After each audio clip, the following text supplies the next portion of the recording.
Assalamualaikum warahmatullahi wabarakatuh. Ikhwan fil Islam, kaum muslimin dimanapun berada, terutama para jamaah Majelis Ta'lim Al-Islam. Ini adalah gedung Majelis Ta'lim Al-Islam. Alhamdulillah berada di areal seluas 2000 meter. Gedung ini sehari-hari digunakan untuk kegiatan ta'lim, terutama kajian tadabbur Al-Quran. Kita berharap pada tanggal 1 Ramadan nanti gedung ini sudah memiliki atap. Oleh karena itu para ikhwan fil Islam yang ingin berkontribusi pada pekerjaan atap gedung ini, silakan menghubungi nomor-nomor yang akan dipublikasikan oleh kami. Mari kita raih surga Allah dengan cara menjadi bagian dari penyelesaian pembangunan gedung Al-Islam ini. Terima kasih, jazakumullah khairan katsiran. Assalamualaikum warahmatullahi wabarakatuh.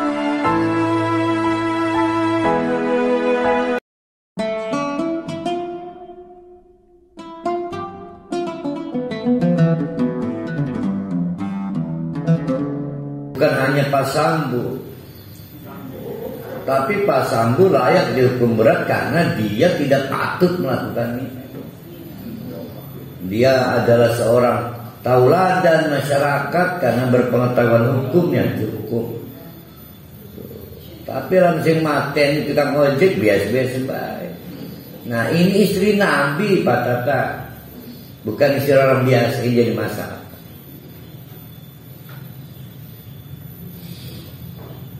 Nah, Sodom yang menjadi latar belakang kisah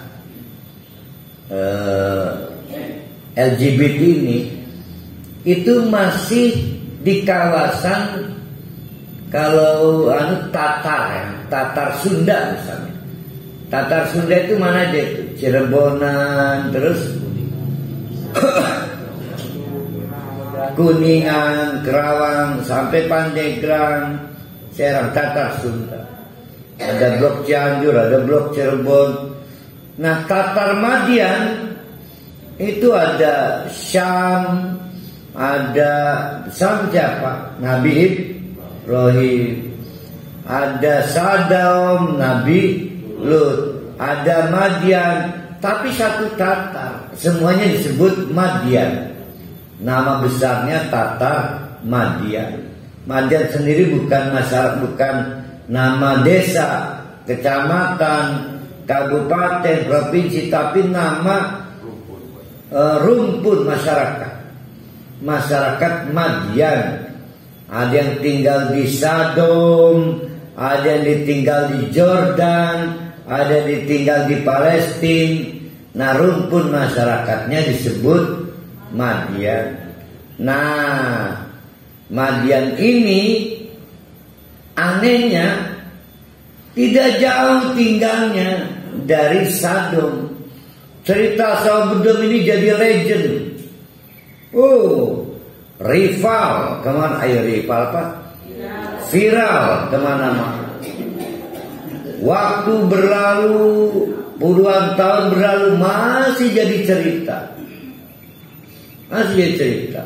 Karena dekatnya tempat, pertalian keluarga dan kebudayaan, sehingga cerita saudara-saudara tuanya dulu yang diazab Allah, disiksa, dibunuh dengan dikirim batu, itu nggak hilang, tetap jadi cerita. Kira-kira kalau kita ngomong ke anak, hati-hati, hati-hati, takut kayak si maling kundang. Sehingga secara adat orang hati-hati. Anak perempuan tidak boleh duduk di pintu. Ya macam-macam dipegang kan, mestinya kan. Tapi tidak dengan kaum Madian. Yang lalu biarlah berlalu. Padahal mah pelajarannya pasti, kalau melawan Allah pasti diazab. Nah, ini kaum Madian mentang-mentang ekonominya maju, kuat, dengan cara riba, dengan cara curang, dengan cara lacur, ditegur oleh Nabi. Nabinya Nabi Syuaib, tapi kebetulan Nabi Syuaib ini terlalu humble. Bukan lemah, humble.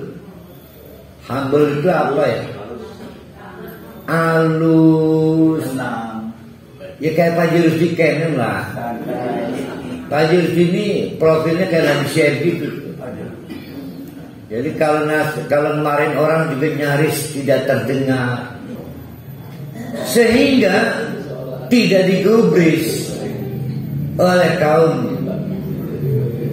tidak digubris oleh kaum.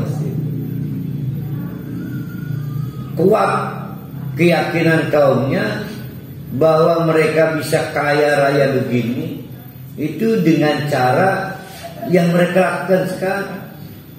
Sementara Nabi Syuaib mengajarkan sholat dan meminta praktek-praktek ekonomi curang dihentikan. Maka kata kaumnya, laju sugih kapan orang makan. Tapi Nabi Syuaib terus menerus menegur, memberi nasihat, sampai akhirnya dikomentari, kamu itu mikir urus, kayak kenal adat wong kene, gara-gara sholat itu. Itu ceritanya. Kamu itu jadi berbeda dengan kami. Nggak ada orang sini kayak kamu. Semenjak kamu sholat tuh kamu jadi kayak wong edan ya, wong edan.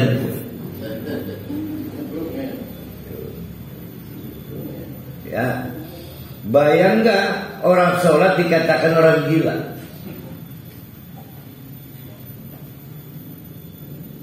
Nah itu kaum Madian. Nah, kita baca sebentar. Wa ila Madian akhahum Syuaiban. 11-12 yang dialami kaum Sodom, diberi kasih sayang oleh Allah, dikirim Nabi, maka kaum Madian juga dikirim Nabi. Sama seperti Sodom, Nabi Lut itu bukan orang lain, maka kaum Madian juga nabinya bukan orang lain. Bertali temali keluarga, saling mengenal kultur, kebudayaan, mestinya satu sama lain saling tahu, saling mengerti. Temanya klasik, kata Nabi Syuaib, qala. Pidato Nabi Syuaibnya, isi dakwah, konten dakwahnya 2. 1, U'budullaha ma lakum min ilahin ghairuhu. Hanya satu Tuhan yang layak jadi majikan dan kita mau diperbudak, yaitu Allah. Tidak ada yang lain. Jangan mau diperbudak batu-batu patung itu. Kalau kamu mau diperbudak, ya diperbudak Allah. Kok patung kok dibiarkan memperbudak kamu? Pada saat itu, ya karena lawannya adalah patung, berhala. Berarti ini pelajaran tentang apa nih? Tahu? Dakwah kedua, masalah muamalah. Kata Nabi Syuaib, wala tangkusul mikyala. Kalau lagi memeter untuk komoditas produk, ngemeter, ngukur panjang, pendek, lebar, luas, itu jangan dikurangi. Begitu juga wal mizana, pada waktu menimbang. Jangan merusak alat ukur, jangan merusak alat timbang.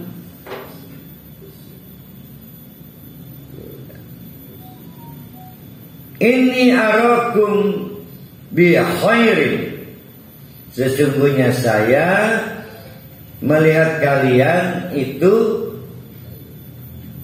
apa, bi khair, lebih baik kalau dua hal itu dilaksanakan. Satu, menghentikan praktek tauhid menyimpang. Dua, menghentikan praktek ekonomi curang. Wa inni akhafu alaikum, sebaliknya, kalau kamu tidak menghentikan dua penyimpangan itu, inni akhaf, saya takut. Kalau ada ala itu artinya menimpa. Alaikum, menimpa kepada kalian azab yaumin muhiq, azab di suatu hari yang menyakitkan. Wa ya qaumi, hei dulur-dulur semua. Kalau tadi yang dirusak, yang tidak boleh dirusak apanya? Alat ukurnya, alat timbangannya. Berarti meteran dengan timbangannya nggak boleh dirusak. Tapi kata Nabi Syuaib, ya qaumi, wahai kaumku, plus tolong perhatikan. Oh plus, please, tolong perhatikan. Auful mikyal. Tadi teranya, tera, tadi itu tera. Tera itu alat ukurnya. Sekarang pada saat ngukurnya, teranya udah bagus, ngukurnya nggak bagus, ya sama aja curang. Maka kata Nabi Syuaib, aufu, penuhi. Kalau seliter ya seliter, kalau semeter ya semeter. Jangan sampai timbangannya udah bagus, meterannya udah bagus, cara kamu menggunakan timbangan, cara kamu menggunakan meteran nggak bagus. Aufu, penuhi, bikin pas, bikin jangkep, itu aufu. Bil kisti, supaya senang sama senang. Pernah kita bahas ini Pak Jus. Ada adlun, ada qistun.